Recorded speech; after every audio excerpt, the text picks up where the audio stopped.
I guess you are overwhelmed in my presence. Who would ever have guessed that Donald J. Trump would condescend to a conversation with a third-rate local developer? I've read all your books, Mr. Trump, and you can imagine my hugeness right through a cheap red oak veneer over an OSB core desk. You obviously know everything about building, my sainted father. I like to throw in religious reference to make my base horny. Used to take me down to his slum builds, and encourage the workmen to let me fondle their tools. I understand that unlike other rich spoiled brats, all that tool fondling resulted in a moderate strengthening of your limp wrists. Very handy when entertaining Russian dignitaries. Talk about making my base horny. I have come to beg some advice on how to get this stupid development deal through the local trust. Have you approached the town planner with vague untraceable promises of unspecified quid pro quo? Of course, your groundbreaking book on steamrolling over the legal process is like a Bible to me. The true power is with the hired bureaucrats, and they are more easily bought, and almost impossible to catch at the trough. I've got him and his sycophant minions eating out of my hand. Have you underwritten the local trailblazers to be your quasi-liberal developer vanguard? It is very important to have at least a small platoon of retired city slickers in $400 hiking boots slathering to make a difference. Oh, they'll make a difference, all right. And of course you offered them the usual bait and switch. Density transfer, what dear old dad called wholesale rezoning. High-toned public buggery. Say, cowboy, that's a handsome fist you have there. Would I be wrong? And I never am. You know a little something about buggery? Only what I've seen on the Russian porn channels. You seem to take a fair amount of abuse from Vladimir in your low-light encounters. I hope to channel his backdoor diplomacy in the White House. Where were we? Oh yes, have you bought the politicians? Not outright. My corporation helped to put them in office, and we have placed co-conspirators in the major local service organizations. Loyal Order of Water Buffalo? Proud to say we just about own them. Have you been able to bring up some safety issue as an excuse to develop? You're going to love this. We've been able to gin up a scare about connectivity between a neighborhood some 3 miles away from the new fire palace by ambulance, but a teasingly short 400 yards across my corporation's land holdings. And then you beat the drum about how quick access will save lives. But get this, before we bought the property there was an emergency road for the old fire truck from A to B, but the emergency road access was mysteriously severed by persons unknown. And now you can hold them for ransom. Not bad for a bush leaguer.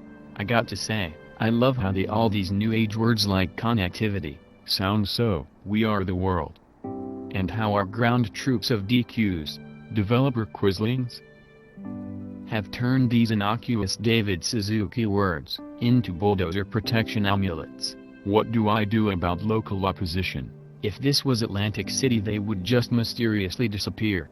In your holy book, you say you would normally just buy off the politicians. If they aren't openly for sale, perhaps you could subliminally threaten them. I do basically control the local gun club, and you have made overtures to the local gravel truck owners and excavator operators. Those guys piss me off. Fuck them. I bought my own gravel truck, which you proudly painted your corporation name on. They weren't completely bowing before my magnificence. And did you hire local tradesmen? I get my tradesmen from off-island, just for spite. Did my book not tell you to hire locally, and then just never completely pay them for their services? I tried to stiff the locals, but they locked me in a portable toilet, and set me adrift at sea. Was that before or after you built an illegal dock within spitting distance of the ferry terminal? Once again. Why on earth should I have to play by the same rules as these local pissant wannabes?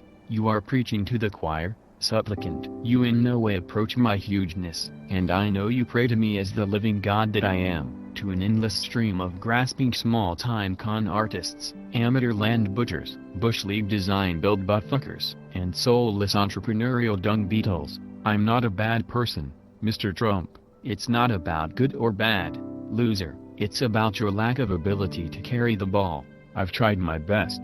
But somehow, despite your fixation on having the world completely redone over in your image, and in that small way we are cut from the same golden, very classy and shiny cloth, that cloth was made into a stunning custom Armani White House renaming celebration suit. Changed to what? Trump House, of course, you idiot. Sorry, your hugeness. What was I saying, anyway? Let's wrap this up. Bring in a bunch of bulldozers in the middle of the night, on a private barge, but with a bunch of noise and somewhat understated fanfare, maybe knock down a major power and communication line with an oversized truck. I'm pretty experienced at that. Have an exclusive wine and cheese party for your silverbacks, and invite their husbands too, full retirement attire. Free Tilley hat for the first one who brings me the head of a naysayer. Put a few heads on pikes along the ferry lineup. Right after Hydro shows up to restore the fallen power lines along said lineup. If you are able to fully pull the wool over the eyes of these non-believer cretins, hallowed be thy name. You'd be smart to name the massive marina portion of your development. Where did you hear that?